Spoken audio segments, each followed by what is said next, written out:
When I mentioned excitement for my brother's wedding tomorrow, my aunt said, "It was last week," showing me family photos without me. Brother and parents laughed. "Didn't we tell you?" A month later when they rang me about stopped renovation payments, I simply replied, "Didn't I tell you?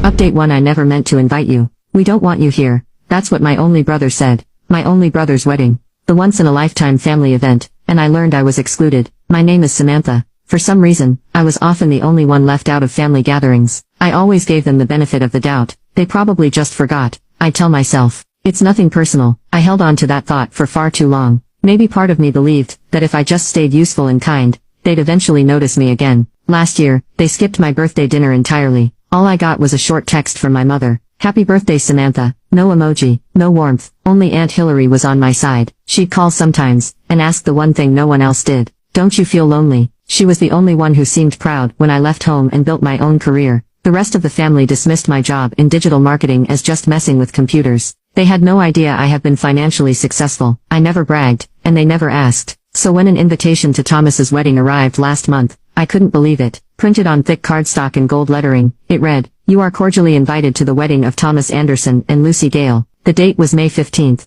set in an upscale garden in the city, with a reception to follow at a lakeside resort. My hands trembled with excitement. I thought this was a sign. I spent weeks picking out a breathtaking dress, and the perfect gift. I booked a hair appointment, got my nails done. For years, I'd only wanted one thing: to be acknowledged, to be useful, to be needed, and finally I thought that moment had come. I believed this invitation would thaw the ice between me and my family, that I would finally be welcomed, that I would finally be seen. I had no idea how wrong I was. The day before the wedding, I drove to Aunt Hillary's house, my heart light. I wanted to show her the surprise gift I planned to give my brother at the wedding. When I arrived, she seemed slightly startled, but welcomed me warmly as always. "I can't wait for tomorrow," I said, hugging her with excitement, but there was a trace of sadness in her eyes, a hint of guilt. "How have you been, Samantha? Would you like some coffee?" she asked, and led me to the living room, and I could hear the tension in her voice. On the coffee table was an unfamiliar photo album. While she was in the kitchen preparing coffee, I opened it without thinking. Inside were familiar faces, my entire family smiling in a beautiful garden. "Aunt Hillary, what's this from?" I asked, as she came back with a coffee tray. I noticed her hands were trembling slightly.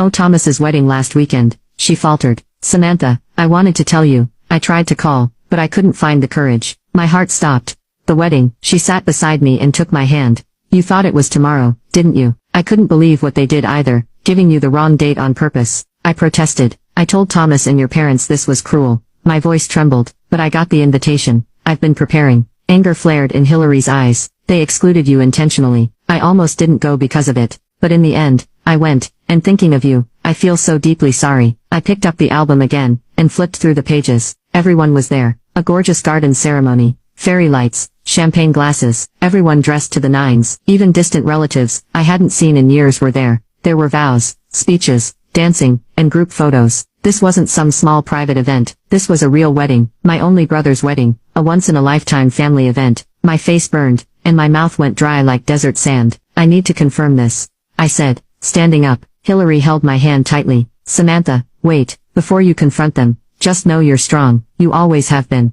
But this was cruel. You shouldn't go alone. I'll come with you." I took a deep breath.